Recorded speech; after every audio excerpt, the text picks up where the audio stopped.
Once again, this is the third game for the Pro Series Finals. This game is going to be for Keita Gaming versus zNation. zNation on the Radiant side, Keita Gaming on the Dire side, and it's a best out of 3. So that's why we have the third game, because both teams managed to take a win.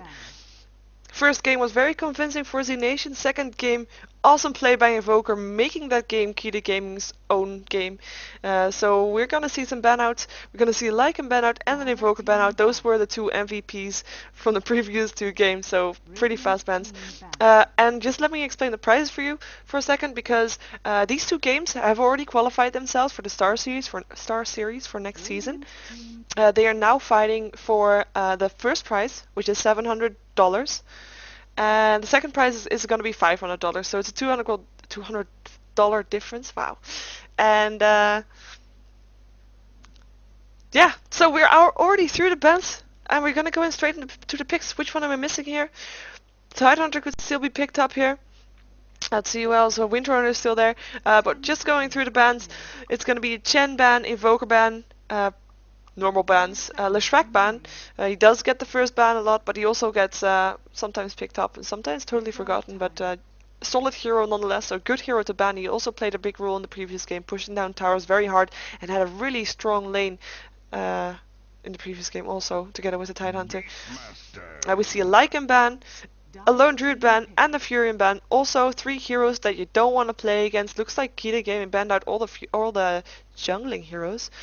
Wonder if they're planning to go for a jungling hero themselves and just want to have less options for the Radiant.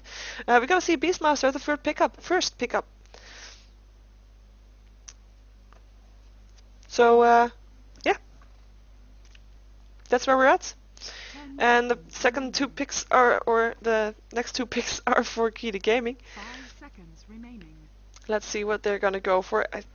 Tidehunter. I keep saying Tidehunter because he's just a very strong hero to have, but he hasn't been picked first in the previous 2 games. They're gonna go for a Darkseer instead, and a Shadow Shaman, either, you know, potato. Both very strong heroes, and Shadow Shaman being able to push very fast also. Windrunner being picked up on the Radiant team. Once again, good hero to have. If you manage to get some nice shackles, perfect. And if you can't, well, your power shot will be able to push lanes and or you know, banish out creep waves, if you know what I mean. And very strong solo lane also. So we're probably gonna see a Beastmaster in the middle with the Windrunner side solo laning, unless they're gonna play him play her totally different as a support, because that's possible too. Reserve time. And we're going into reserve time for the third pick for the Radiant side. They think they might want to pick up some teamfight hero, though. I mean, the Dire does have the Darkseer there, so that's already something for them. And Shadow Shaman there, yeah, they do need also some pushing power, maybe. Maybe they could go for an Enchantress, actually. They're gonna go for a Morphling. Strong pickup. Very strong pickup. I mean, if he gets his farm up, which you don't want, but if he does, then he is really able to turn any game around, I believe.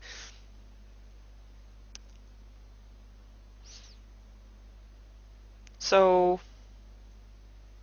that's gonna be the pickup for the Radiant.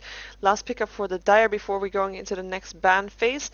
10 seconds remaining. They might want to also already pick something up that can contest a Morphling and farm, maybe even an Anti-Mage, purely because otherwise they have the risk of those being banned, and then you definitely don't want to face that Morphling.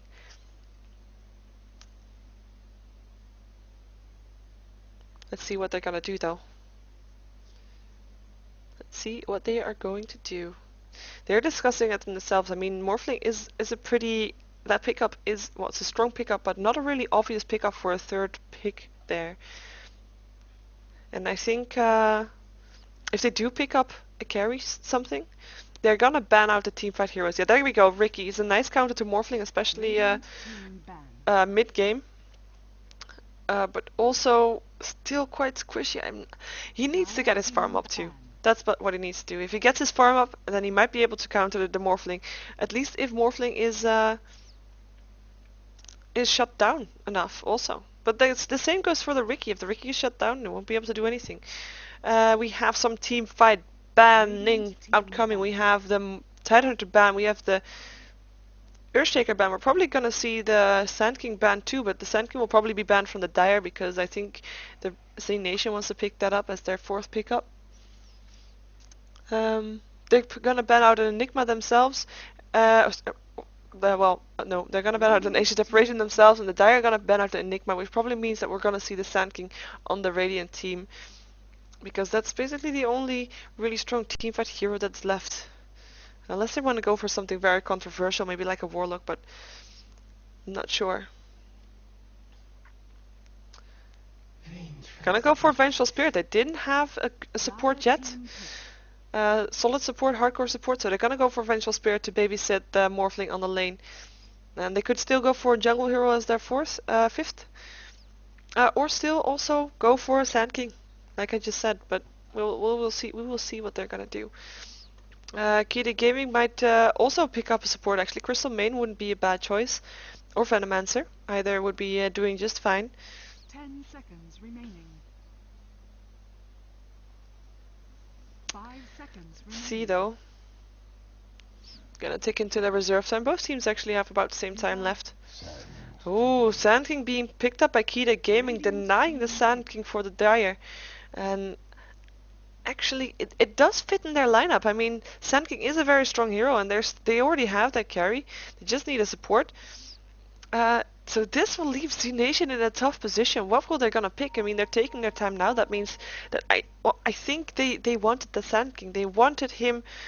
I mean, yeah, Sand King would have fit in great with zNation's lineup. They're gonna go for Enchantress instead. Actually, they might have already planned that. I might have been wrong because they already banned Ancient Apparition. Ancient Apparition ulti working against the heal from the Enchantress. And Enchantress being a nice forest jungling hero, they don't really need a tri-lane somewhere because Morphling and Vengeful Spirit will just be able to do just fine by themselves. So they're gonna go for a jungle hero. Let's check out the laning for Keita Gaming. They're gonna have probably the Shadow Shaman mid with the Darkseer on the side. 10 seconds. With Ricky and a Sand King on the lane, that's gonna be a very tricky lane. They do need a support. They can't go for a jungle hero anymore, I think. Well, they can. Reserve time. They can do it different. They can jungle the Darkseer and have the Sand King in the middle and maybe a side soul lane for, yeah, and then still pick up a support because they're in a tough position right now. If they're not gonna jungle a hero, that means, like I explained earlier, that they will miss out on some farm. I mean, you will have 4 heroes farming on the Radiant, but only 3 on the Dire because there wouldn't be anybody in the forest, and that might be a bit too much gold to lose.